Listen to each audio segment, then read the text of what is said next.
How you doing, Aaron? I'm good. I'm tired tonight. Uh, Long week, man. brother, listen, I've been up since midnight. Really? Yeah, I've been on calls. I got to travel next week, and so we're preparing for that, and it's been a challenge. But so let me get a couple of shares going here. I There's see your my sister's sister is your there. yeah, Sandy is there. yeah. I'm always happy to see my sister. Yeah, me too. Can't wait for you to meet her. She is absolutely dopey dope dope dope. Let's see, and I want to share to a page. I'm just doing some shares here while we're doing Sure. this, and then I haven't uncorked my wine yet, but we'll do that while we're talking. Yeah. I was thinking about wine. I went to the liquor store and I found this. If you can see it. Oh, let's see, what is it? Kahlua, Oh, Kahlua. chili, but it's chili infused. Ooh, ooh, nice. So I have a brown Russian. It was a black Russian, but I thought I'm gonna add just a little bit of milk to it. So Yeah, I got a good name for it. It's not what's that? politically correct, but you could call it a nigrodamus. And that I didn't make that up. That came from a skit from Chappelle's show, right? Dave Okay. Chappelle.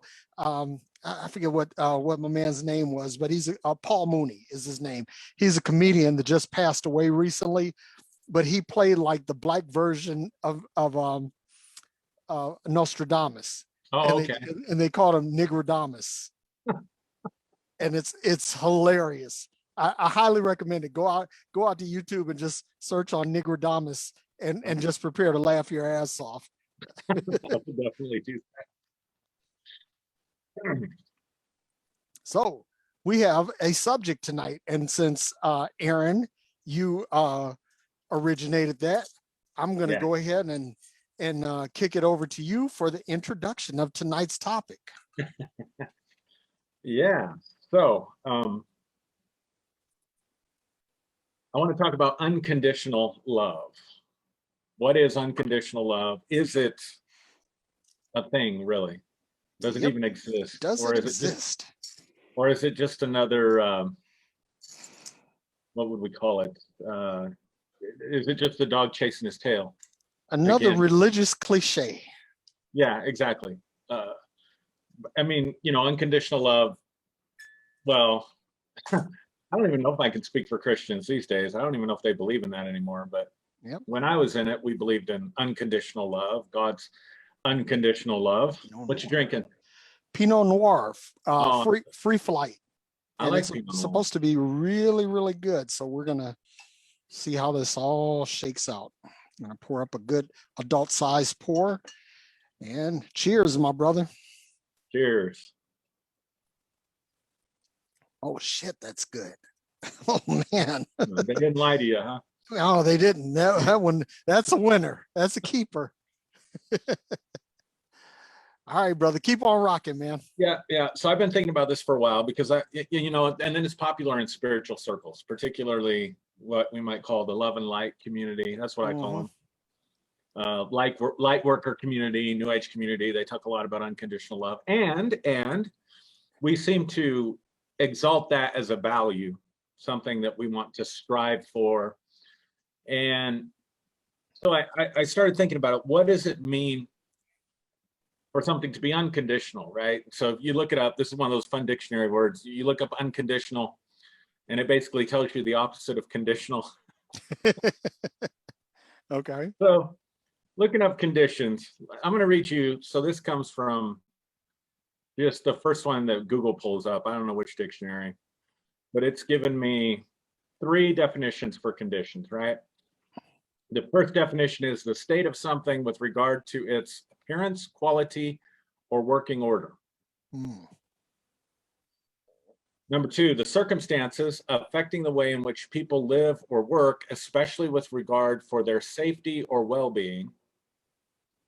Okay. And the third, last definition, a state of affairs that must exist or be brought about before something else is possible or permitted.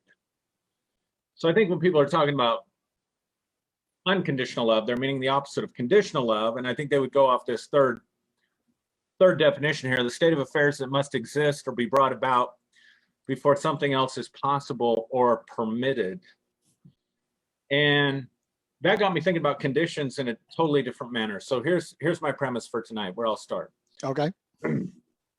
Everything that I could think of in this world, in this universe, has conditions. Everything does. Yep. Sure does. You're in Phoenix, right? Yep. So I'm sure you appreciate your air conditioner. Yeah. It changes the quality of your experience, right? Yeah. My great aunt and uncle moved to Phoenix, I want to say in the 30s or early 40s. And so this was before everybody had air conditioning. And they had lettuce fields. They were in the lettuce business. Mm. They're in where Maricopa, where the little town of Maricopa is, kind of in that area. Yep. There.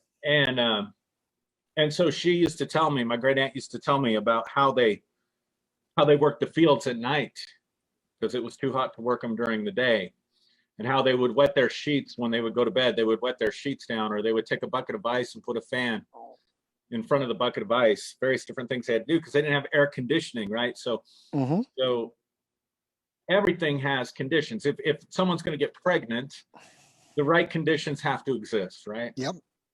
If one thing's driving me nuts right now, we're getting tons of rain in Colorado this year, which is great because we don't have forest fires, we don't have fire bans.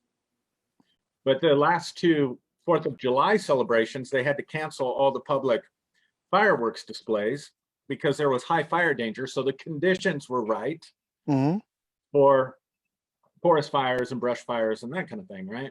Yep. We're getting tons of rain. I got 2 acres, and so I've got weeds. I mean, I've got a lawn and yard that's fenced off, but I don't have the full 2 acres lawn. So the conditions are right for a bunch of weeds. And so I got to thinking about this. What if we reframe this and thought about this differently? What are the conditions necessary for love to thrive? Because it seems to me that everything in the universe either thrives or dies based on the conditions. And so if I reframe the question, start asking myself, what are the conditions necessary for love to exist, number one? And then number two, does striving for unconditional love then set us up for a lower quality experience of love? Or set us up, like I said in the beginning, to be chasing our tails? And if so, maybe we need to, reframe this issue or quit talking about or virtue signaling about unconditional love. Yeah, because that's what a lot of it is, right? Yep. So with that said, Derrick, I will serve it back to you. Well, I thought about this, and I remember when I was preaching the gospel, I used to say that I was preaching the too good to be true news of God's unconditional love and unlimited grace. And it's one of those things. It sounds really good on paper. Conceptually it's great. Yeah. But in practice, it's not practical. Right. Because love is definitely conditional. I used to say that if you wanted to see unconditional love, look at, deliberate pause there because some of y'all were thinking Jesus, but that's not where I was going. You got me. A dog. A dog. Yeah. When you think of unconditional love, you think of your dog. It's like, your dog is always going to love you. Right. Or is he? Because shelters are full of dogs that have various neuroses that stem from abuse. And so their reaction to human touch, human contact, human voices is not always positive. Right. So the epitome, see, people think that the epitome of unconditional love is G-O-D, but it's really closer to D-O-G. And, and the thing is that these dogs have conditions. Right. If you feed your dog, if you cuddle your dog, like we have a situation here in our house that everybody likes fried foods. Mm-hmm. And so there's always a skillet ablaze with something being fried in it. And invariably, almost 100% of the time, somebody sets off the smoke detector. And that drives our poor dog nuts. Sure. He walks around and you can see the sadness on his face, and he's howling because the pitch of the alarm hurts his ears. Right.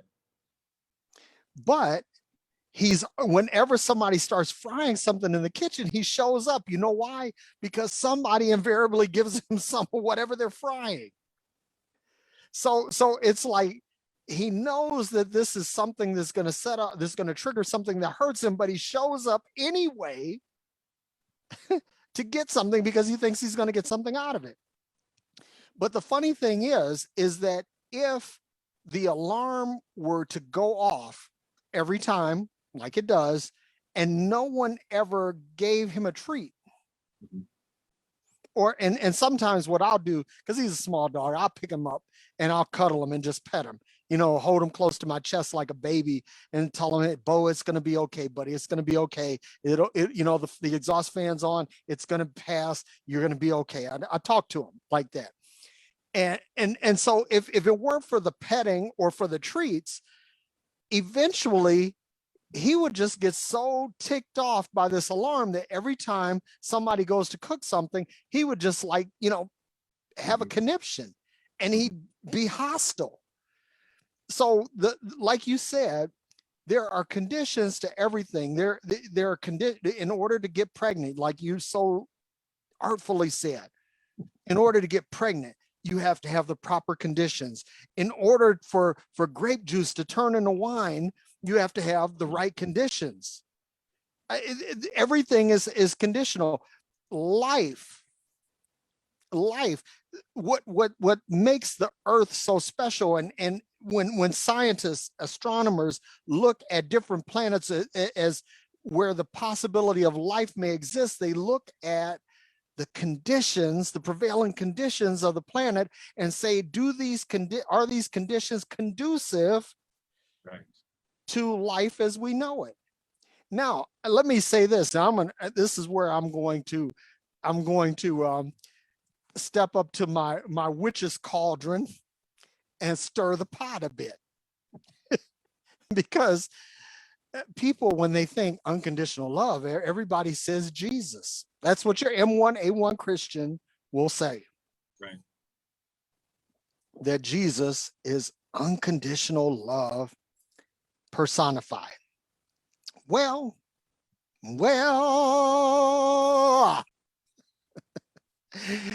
ain't the case, brother and sister, because Jesus never said he loved anyone. And I'm just being stupid today, man. Please forgive me. All right, man. It's all right. Not only that, but I go back to where he spoke to the Syrophoenician woman who wanted a healing for her daughter. Yeah. And Jesus said, it is not meet to give the children's bread to dogs. Now, you got to catch this in context, because context is king when it comes to everything, including scripture, that he's speaking to a woman and he uses the term dog. And if I could take a little bit of literary license with that, I would say that Jesus said, bitch, you can't get what is fit for the Jews. Yeah. That's what he said. That's what he said. So that is not a loving statement. No. You know, and when he called people broods of vipers, whitewashed tombs, filthy cups, he was cussing them out. This wasn't the nice, loving Jesus. And then, of course, the go-to for all Christians when they like to trot out vengeful Jesus trademark, they always go to the temple cleansings. Right. And say, oh, see, Jesus, he took things into his own hands and he had some violence in him. But it had nothing to do with sin. It had everything to do with people taking advantage of other people. But I digress. So anyway, I say all this to say, and I'm going to tell you, Aaron, you had posted something, I think, for the first time, it was close to a year ago. Yeah. Where you said, Jesus is not the personification of unconditional love. And then you proceeded to post several other posts justifying that premise. And I remember that when you said that just a year ago, this is how far I've come in a year, that I was like, oh shit. I was like, because wait a minute, you know, I was thinking, I said, okay, to be a good Christian, you got to be like Jesus. You got to have this love, this unconditional love. But when you started saying this and started walking through it, I was like, whoa, this dude is not unconditional love at all. No. And listen, let me say this, and I'm going to shut up and kick it back to you, Aaron, because M1A1 Christianity says that you can't even be part of what Jesus did unless you elect to accept Jesus in your heart. Right. Which means that in order for you to participate in this quote unquote unconditional love, there is a prevailing condition. And on that note, back to you, Aaron. So I love both dog illustrations, by the way, with the Syrophoenician woman too, because I've thought that often too. He called her a bitch. Yeah. But let's take it a little bit further. You and I are both parents, both married. Yep.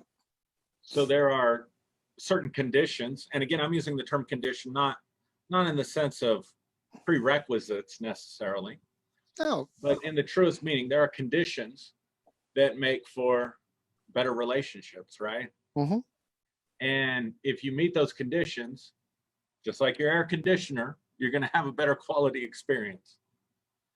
Now, would you want to teach your kids, really think about this, would you want to teach your kids to be unconditionally loving and set them up for marriage to be treated like a dog? No. I wouldn't. Are you gonna let your daughter? I mean, do you have a daughter? I can't. No, not biologically. I've got a couple of stepdaughters, but that's another. Okay. Yeah. All right.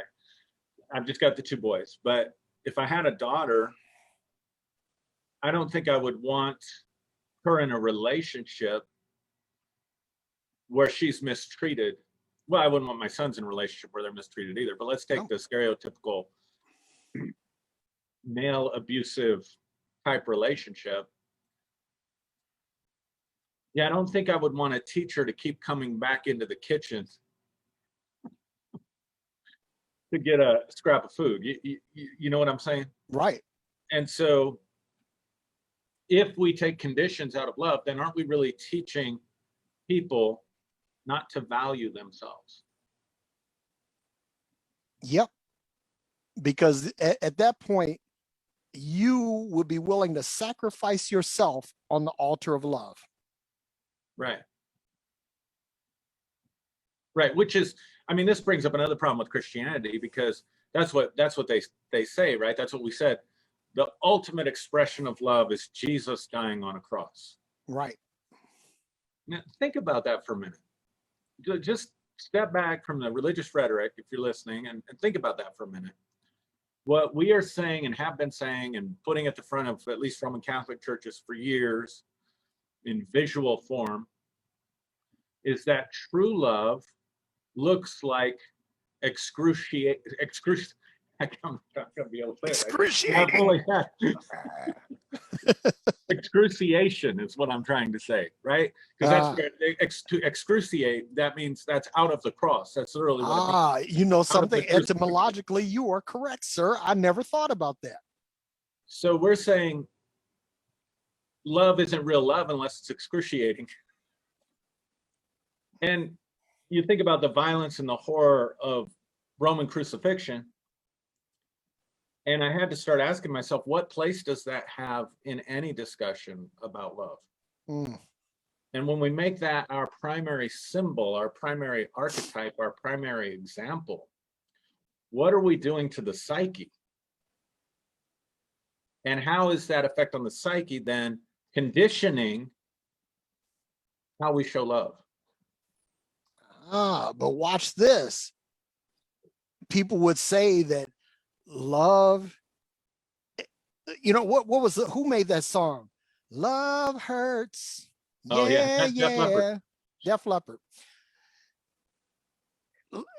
You know, and people, this is like Stockholm syndrome illustrated, right? In other words, right. I'm going to go to that thing that causes me pain, even though I love that thing. Mm-hmm. Oh my God. Come on, man, keep preaching. All right, so here's the other problem that I was coming up with as I was thinking about this. We have a problem with language here because love is a very abstract concept. And here's what I mean by that. It's a very broad term that is supposed to, like all language, reference something in our experience. So the way the brain works linguistically is you hear a word and your brain searches your memory catalogs for references that give meaning, references in your experience that give meaning to that word, right? So if I were to say, well, we were talking about dogs. I'm looking at my dog laying on the floor. So if I were to say dog, well, people could picture a Pomeranian, Shih Tzu, German Shepherd. That could be their reference in their mind, right? Yep. We use this really broad term dog. Now, if I say my dog lying on the floor here is a somewhere between a chocolate and a black Labrador retriever, full Labrador retriever. Well, now I've given you my reference, my frame of reference. Right. So the word love is like the word dog in the sense that you may be referencing a totally different meaning and set of experiences when you use the word love than what I'm referencing when I'm hearing the word love. So Gary Chapman, you know, he wrote his Sentinel book or whatever, the 5 love languages, and he kind of gets into this, like, and there's, you know, there's the 5 of them. And so for some people, gift giving is how they show love. So when they think about love, they're referencing to some level generosity. Other people, it's time spent. They're referencing spending time with someone. For other people, it's affection. You know, you go through all of those. And so what we've done is we've taken human interactions and experiences that are pleasant, and then we have grouped it under this term love. So that we're not even sure what we're talking about when we use the word love. We're not even sure we're talking about the same thing. And then we talk about unconditional love, or I love everybody. Well, I will be the first to admit proudly that I don't love everybody. Because for me, the definition of love involves relationship. It involves a process of interaction where I'm showing care, positive regard, and wanting benefit for the people in my life that I relate with, right? Well, I don't do that with everybody I relate with. And I sure as heck can't even possibly do that with people I don't even know. So this idea that you have to love everyone or that you have to love unconditionally, for me, breaks it down under examination when we really start looking at it, right? So I'll give you one more example of this, and then I'll pitch it back to you. But I know a lot of people who have had sons or daughters who were drug addicts, who had problems with addiction. And so let's just suppose you have a adult child living with you, adult being 18 or older, and this child won't get a job, eats all your food, and steals from you to go out and stay with their addiction. Yeah. And refuses to get help, refuses to get any kind of mental help or any kind of treatment, anything to stop the problem that they're having. Then the question becomes, what's the loving thing to do? And so I know some people that they thought the loving thing to do was kick them out of the house and cut them off completely from any source of supply, so that they weren't enabling that behavior in hopes that their child would hit rock bottom and get the help that they needed. Someone else would look at that and say, that's terrible that you kicked your child out of the house and cut off all supply. And their idea of unconditional love then might be, well, I'm going to keep providing for them, providing a home for them, and continue to allow them to steal from me, because by doing that, I'm showing them love and hopefully going to sort of love them out of the situation, right? So you have totally different actions, both parties claiming that it's love, but at the end of the day, what is it? Does that make sense? It makes perfect sense. And this is something, you just said something, because I used to say, matter of fact, I used to say this until today, until just a few minutes ago, that I love everyone, because I would say love at its core is empathy and compassion. And that's a good working definition, except you said the magic word. And this is the thing. Relationship. There has to be a connection, because you can't love what you don't know. Right. It's like, I've driven a lot of cars in my life. I mean, even some exotic stuff, but I've never driven a Bugatti. Would love to, but I never have. So I can't say that I love the experience of driving a Bugatti, because I never had that experience. Now I can surmise, based on my love of cars, that maybe I might, but that would just be a guess. It wouldn't be out of my knowing. Right. And you said something, this is really interesting, because like, you can look at love and see love one way, and I can look at love and see it another way. Right. And neither one of us is wrong. Right. As a matter of fact, no one is wrong. And I'm going to illustrate why. Because in quantum physics, when you observe a quantum phenomenon, whether it be a wave or a particle, you don't know exactly the position, amplitude, or magnitude of that particle or wave. At best, you can know its probability, that it's between here and here, somewhere, right? But if you look at it, Aaron, and I look at it, not only do we each get different results, but the actual particle or wave is actually different. I mean, it's the same thing, but it's different because our observation, the mere fact that we have applied our senses to it changes the perception and the outcome of the thing. Mm-hmm.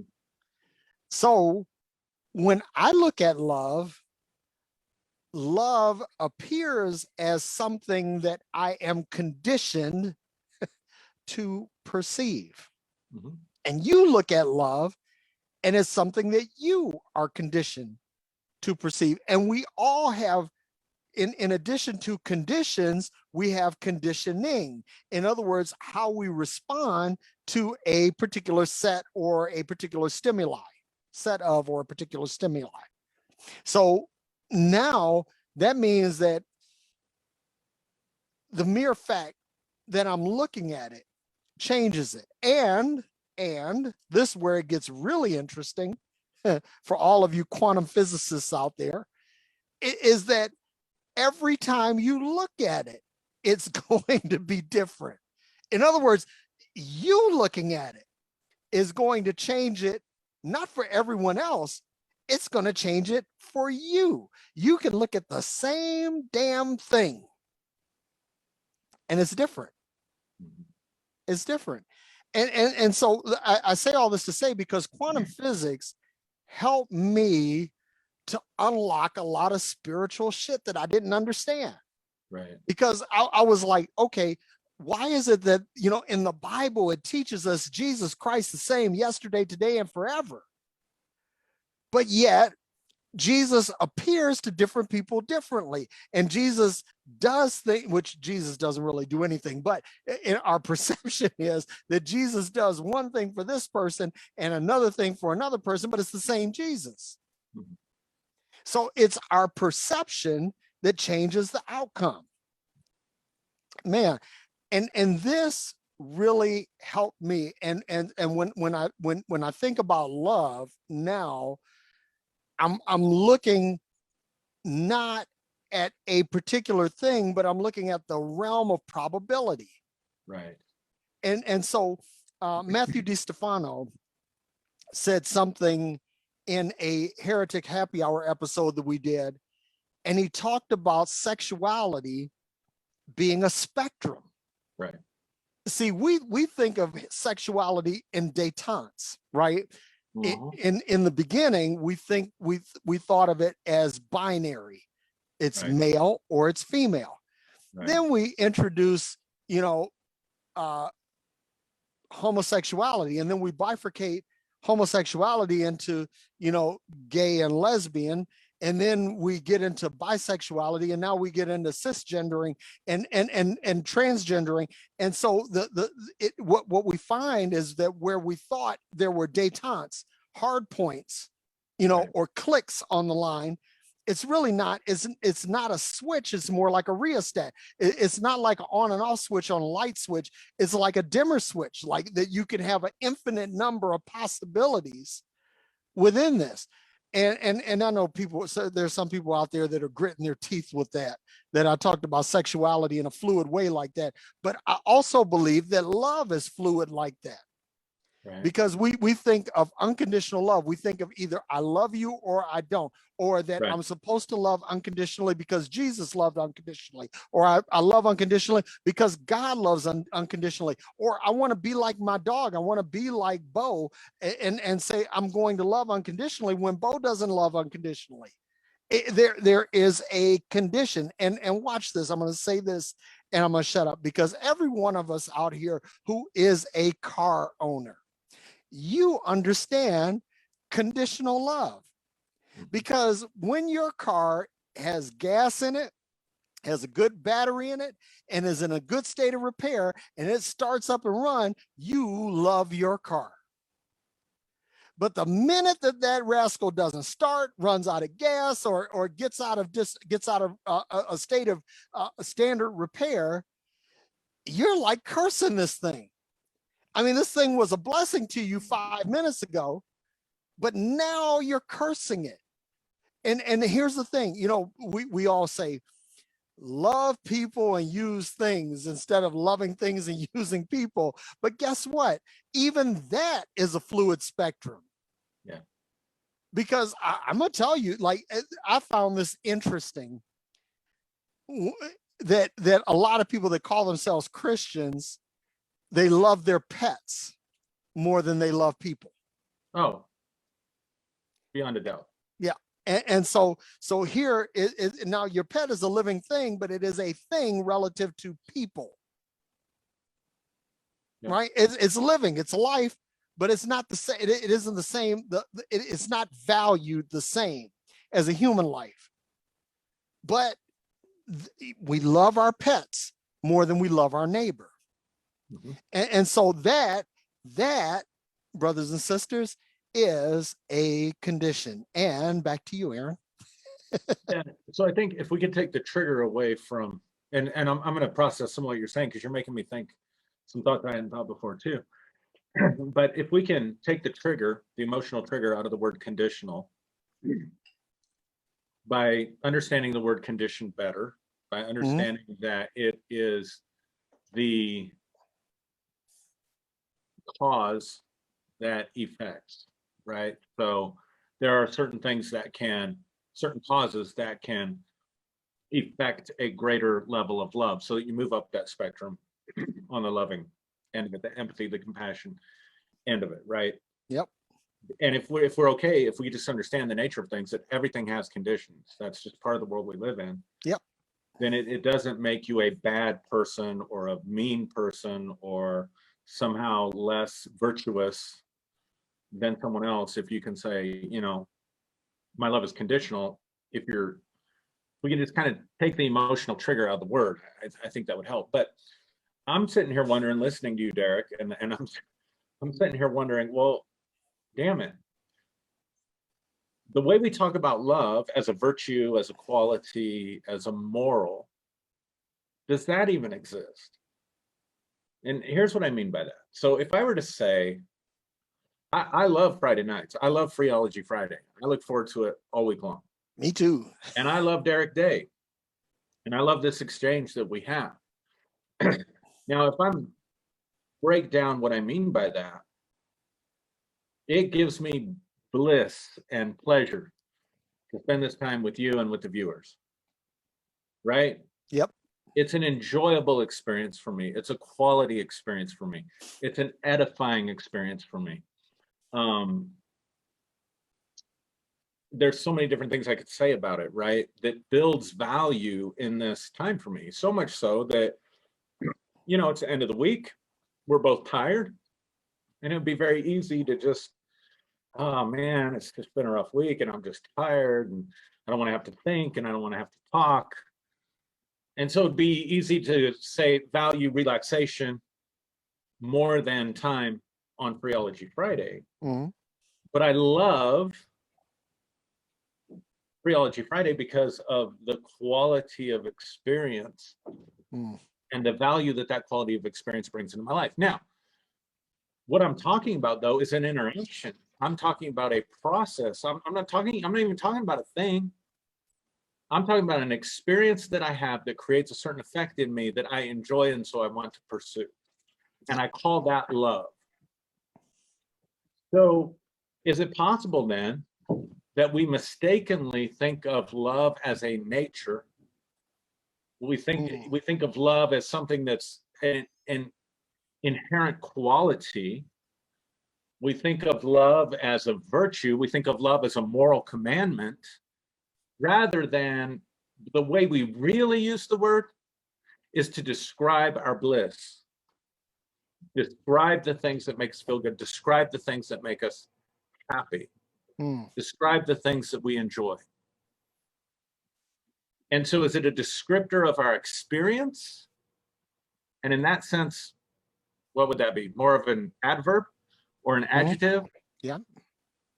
Than a noun, which seems like how we talk about it, like it's a nature, like it's a quality, like it's a thing. Watch this. This is something you and I both used to teach when we were Christian ministers, and it's this, that love is a state of being. I used to teach that, and I think that you taught a variation of that too. I'm sure I did. That we are love. But is that actually the case? That's what I'm wondering. So I guess that brings me back to, have we been chasing our tails this whole time?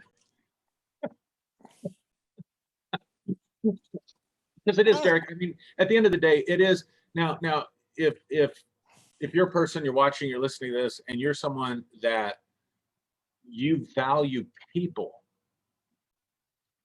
and you value healing, and you value compassion, and you value making the world a better place, leaving a legacy, whatever, and your goal is to love everybody, then I think that's a great thing. I mean, you're somebody I want to be around. You're somebody I would feel That's a safe. noble goal. Yeah, you're somebody that I would feel safe connecting with and whatever. So I'm taking that into consideration when I say this. But as a teacher, as a former preacher, as someone who still teaches on spirituality and stuff like this, if we're not careful when we're making Facebook posts or we're teaching people, we really do end up sort of virtue signaling when we say, well, I just love everybody, or, you know, I'm unconditionally loving or whatever. And we end up inadvertently sort of putting that on people. And so perhaps the danger to that is, if it's not real and it's not practical, then are we just giving people something else to feel guilty about because they can't live up to that standard at the end of the day? Yeah. I said a lot there. No, that's when we tell people that they have to live and love, or they have to live a life of unconditional love, that's another guilt trip. Right. That's putting additional pressure on people. And what it is, even though we didn't see it that way, is really another form of behavior modification. Yeah. And the other thing is that you said something earlier,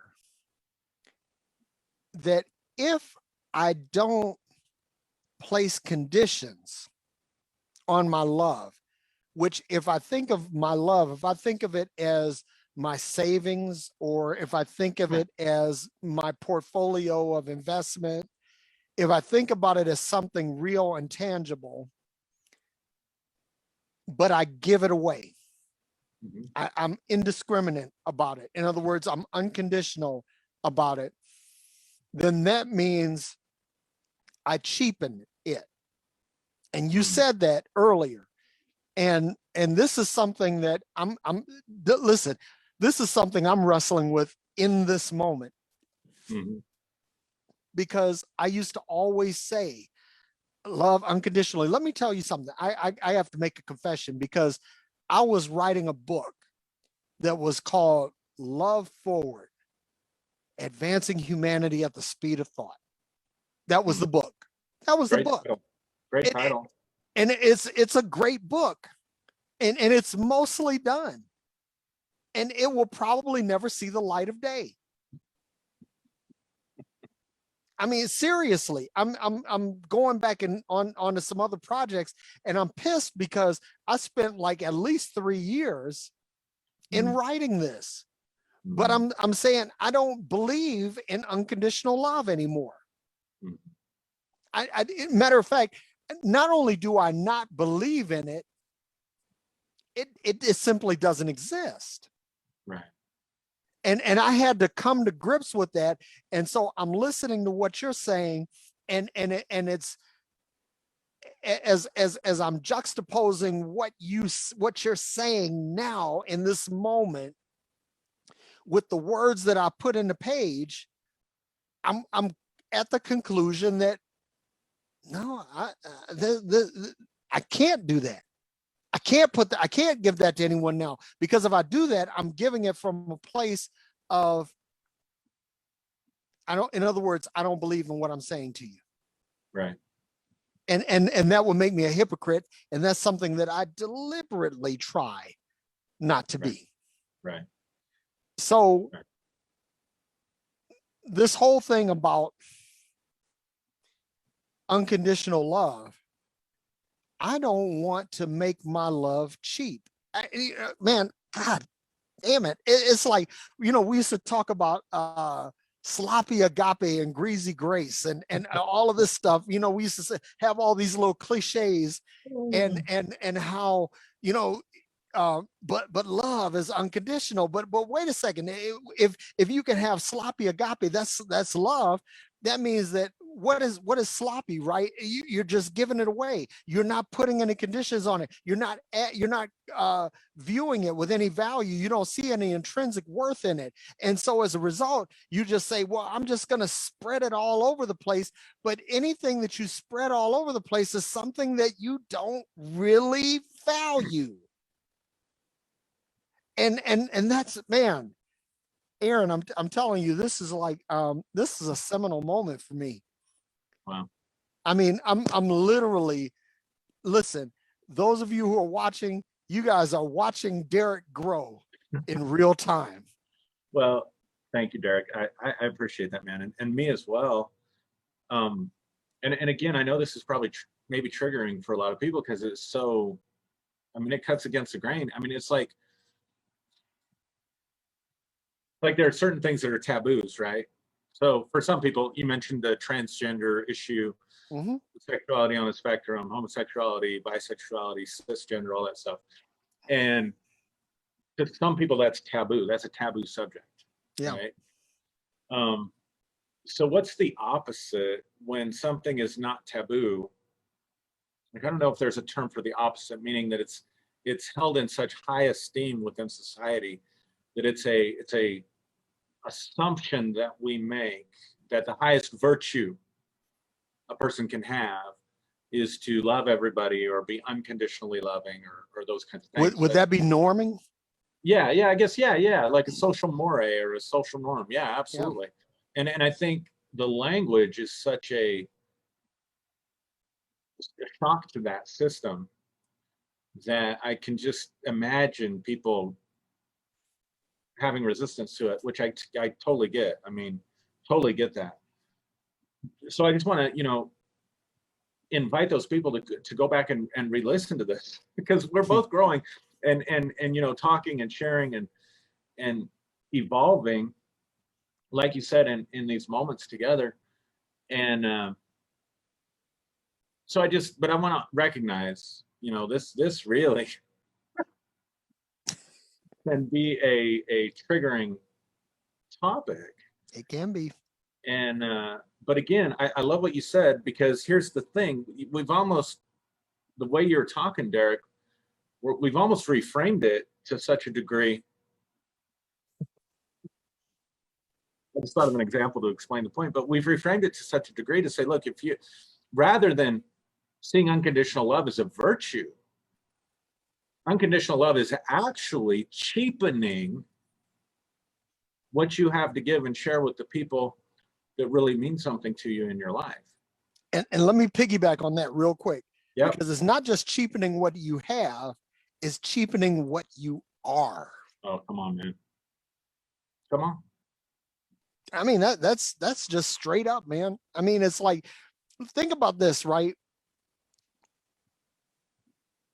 For those of us who have daughters, right, it's we teach daughters, and this is extremely sexist, by the way, trigger warning, that the most valuable thing that they have to give in their body is their sexuality. And that if you give it away, you cheapen it and you cheapen yourself. But there's something even deeper. Man, listen, I'm gonna say something here real quick, because a lot of times we give away our thoughts. We put our thoughts out there and we make it public domain. But our thoughts dictate our words, which dictate our actions, which dictate our habits, which dictate our character, which dictate our destiny. You can't give your thoughts away. Mm. Now, I'm saying all this to say that love begins with a thought. In other words, you have to focus your affection on something or someone, Right, in order to love it. Because if I say, well, I just love, that means I've scattered it out, I've cheapened it, I've made it public domain. But right. when I target it, see, man, God, I could go in so many directions. And my one of my sifus is on right now. Sifu is a Chinese word for teacher, and he's actually on and watching. But you know, we used to talk about the difference between a sniper rifle and a shotgun. Right. You know, Sure. see, the thing is, a shotgun is really kind of indiscriminate, especially when it has a short barrel and at close range. You scatter the shot out, and whatever you hit, you hit. Mm-hmm. But when you have a sniper rifle, you're isolating your focus on a single point, Mm-hmm. a single target. And so what I'm getting at here, fair listeners and viewers, is that your love should be targeted, Mm-hmm. focused, Mm-hmm. set. I mean, it's good to understand multiple targets. It's good to understand that. And it's good to be able to deal with multiple targets on a one-to-one basis, but not scattershot. And so I'm going to say this and I'm going to shut up, is that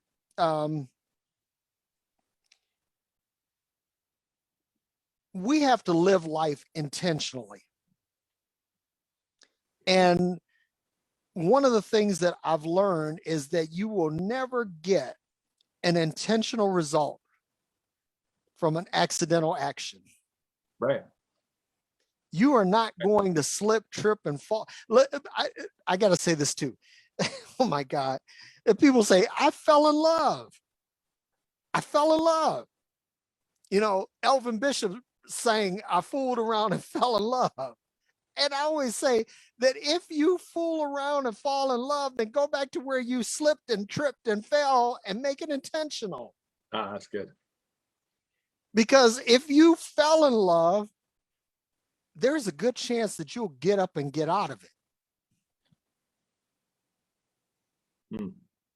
Because see, if you fell into it, that means that it was a hazard, that it was an obstacle, and that it was something that you didn't intend. Mm-hmm. And so I say all this to say that when we talk about love, unconditional love is, when you talk about unconditional love, you're talking about accidental love. Mm-hmm. You're talking about haphazard love. You're talking about slipshod love. You're talking about low quality love. Yeah, for sure. For You're sure. talking about love that isn't worth a goddamn thing. Now, I've said that, and I'm good. I'm going to stop and take a drink on that one. Man, you're gonna bat it back to me after that. I'm just tuning it up, man. I'm hitting the organ keys for you. Well, but here's the thing: like, in order to have a focus on anything, in order to have a thought, you have to have a focus. Mm-hmm. So, in order to have a focus, you have to exclude stuff. You have to delete stuff, right? Oh my So, God.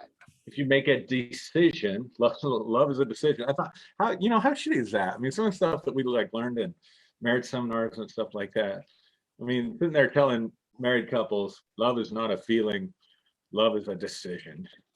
It's like, and I love what you said last week. You said this last week. You probably don't remember, but my wife and I were the same way. It's like, I don't want to I don't want you staying with me out of obligation. I mean, the day you Yeah. have to get up and say, well, I gotta, white knuckle it through another day with Aaron.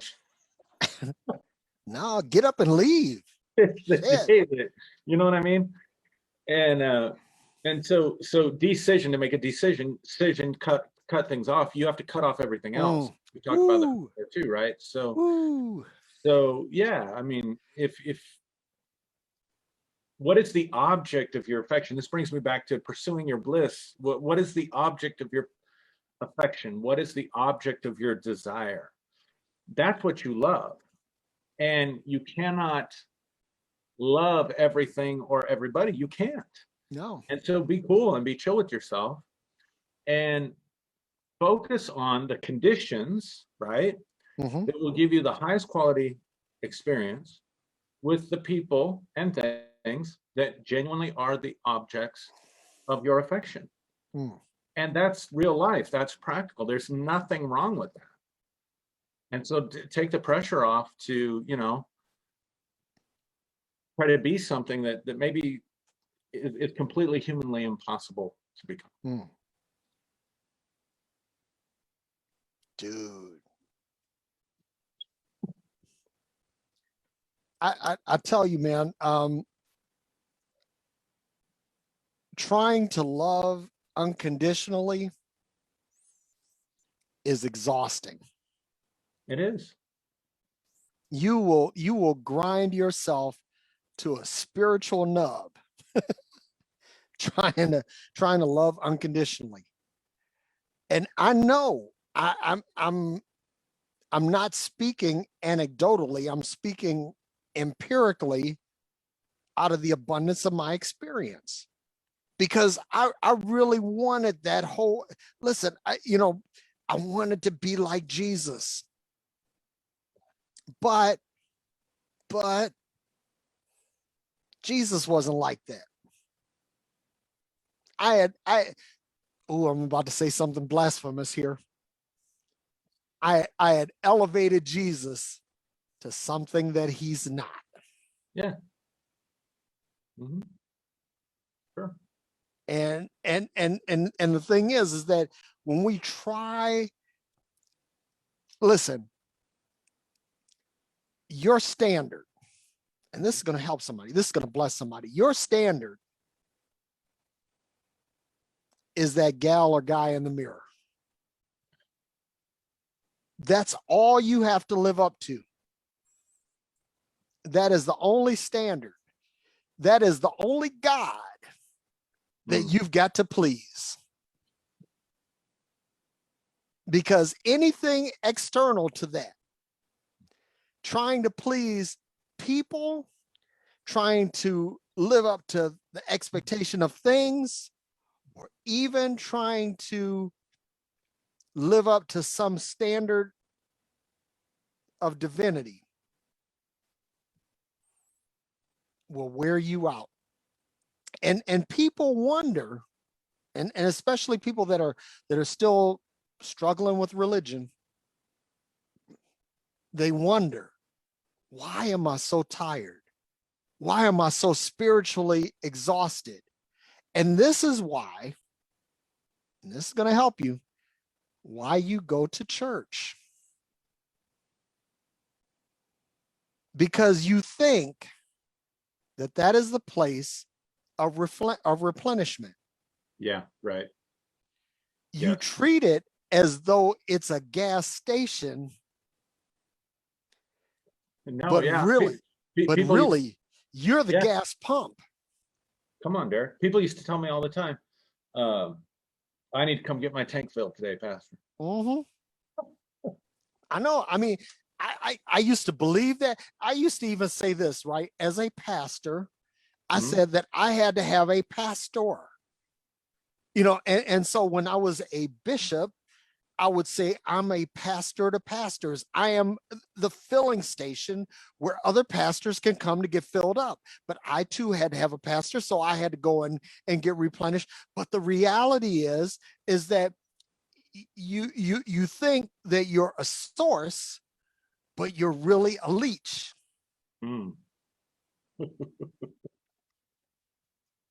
I mean, listen, Damn. listen, the source is in you. Yeah. Yeah. If you want to get replenished, draw your bucket down into the well of the God in you. And that's how you get replenished.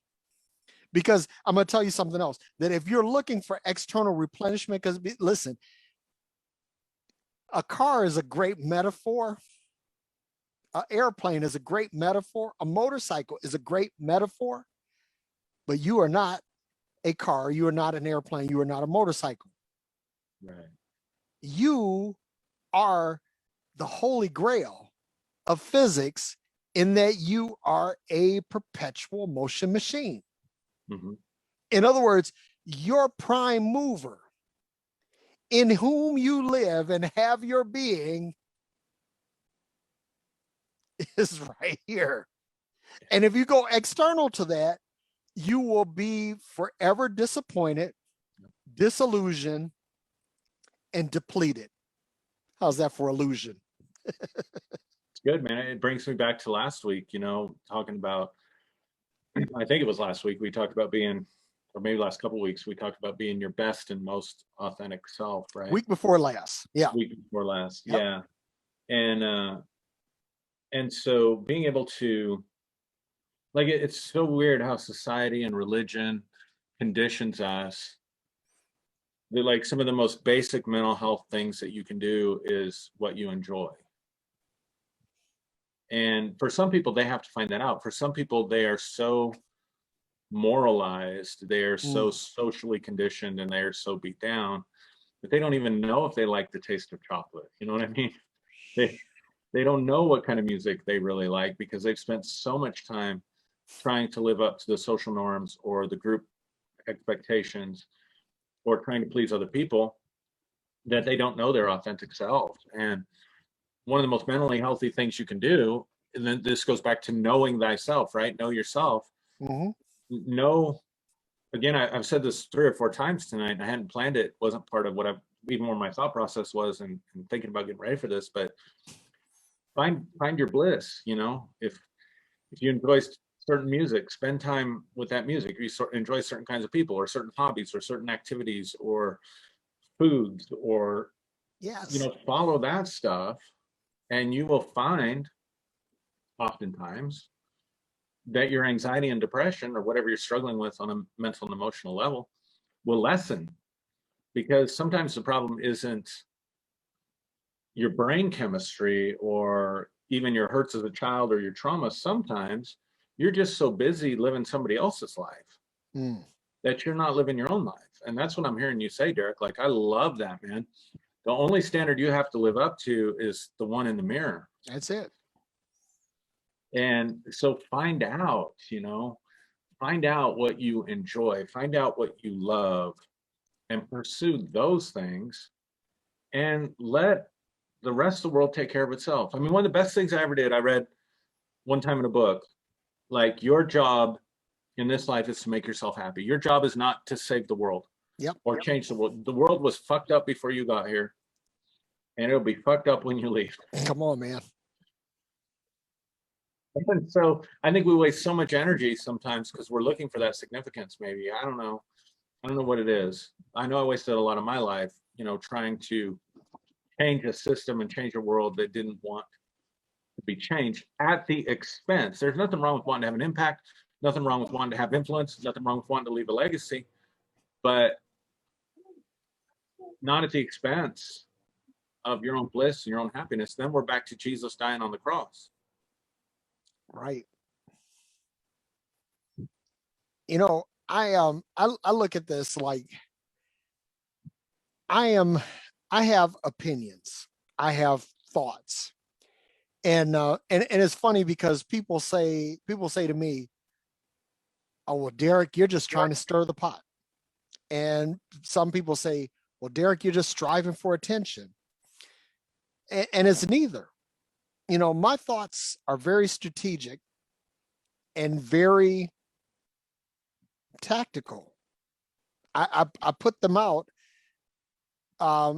for the purpose of prompting thought. I don't even care about the discussion, because people say, oh, well, like you're putting something out there to get likes and to get people to comment. I can care less if anybody ever liked or commented on anything that I posted.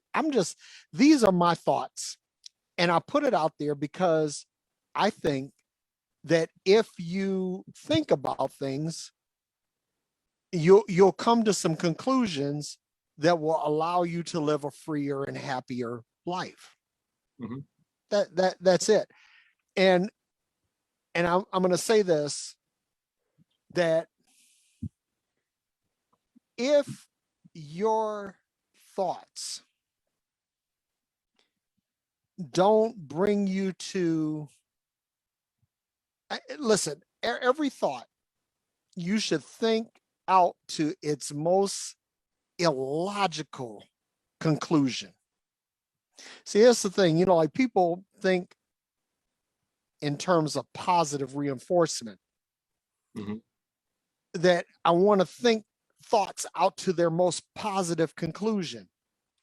But that's not the way life works. It's like things go from order to chaos. That's the law of, I think, the third law of thermodynamics. Mm-hmm. So when things go into chaos, that means you have to think of like, what is the most illogical, the most destructive, the most ridiculous, the craziest possible conclusion of this thought. And if your thoughts don't flirt with that, you really haven't thought. Honestly, I mean, I take every thought, everything, I mean, virtually everything that I process. And my wife tells me all the time, she says, you overthink things. And she might be right. Matter of fact, I would say, because my wife is smart, I'm gonna give her a play here and say that she probably is right. I probably do overthink things, but I'd rather overthink it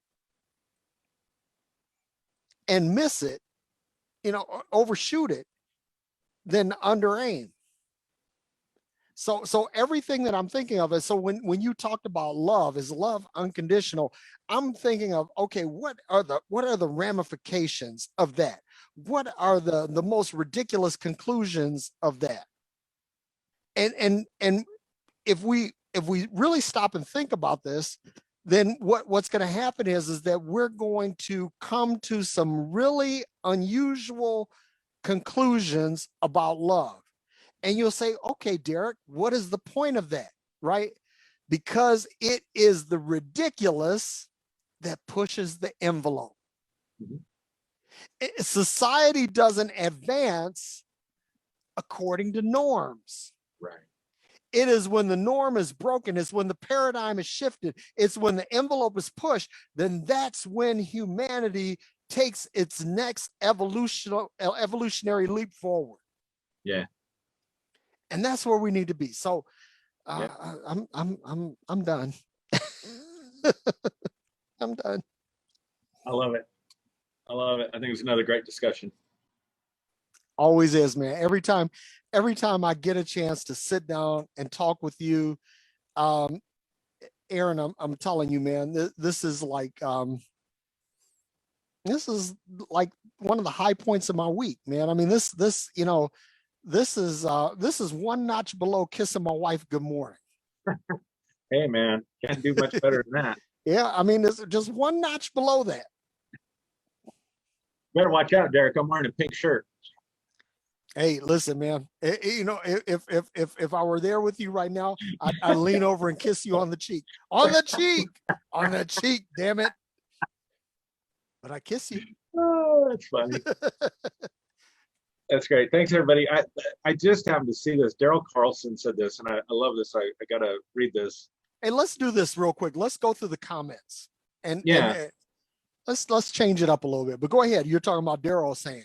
Yeah. So yeah, let's do that. So Daryl says, if you want to change the world outside of your deepest joy, you will end up bleeping. See why I said that. leaping up the world even more. Pursue your joy and you will change as much of the world as you should or want to. I love that. That's beautiful. And so Marianne says, wait a minute. It says, yeah, religion teaches us not to think logically or scientifically. And that's exactly right. Listen, religion tells you to turn your thinker off. Yeah. But I'm going to tell you something else religion does. Religion tells you to turn off your beer. Yeah. As well as lose your humanity, and we could go on, huh? Yeah, we can go on, but yeah, we'll respond to all the comments like we always do. And but Aaron, once again, brother, you bless me. I mean, and I mean that in the least Christian way possible. Likewise, made me think. I love this. I mean, you talk about growing, and I just want to echo that, man. I grow so much from these conversations. It's just awesome. Yeah, I mean, listen, if you guys want to, listen, we actually grow in real time, and not only that, we grow from each other, but we go back and read your comments, and some of you post the most profound stuff, and I'd like to find a way to read these comments in real time, but it's like when the show is ending, if you try to read the comments, it tries to replay the broadcast, and it gets messy.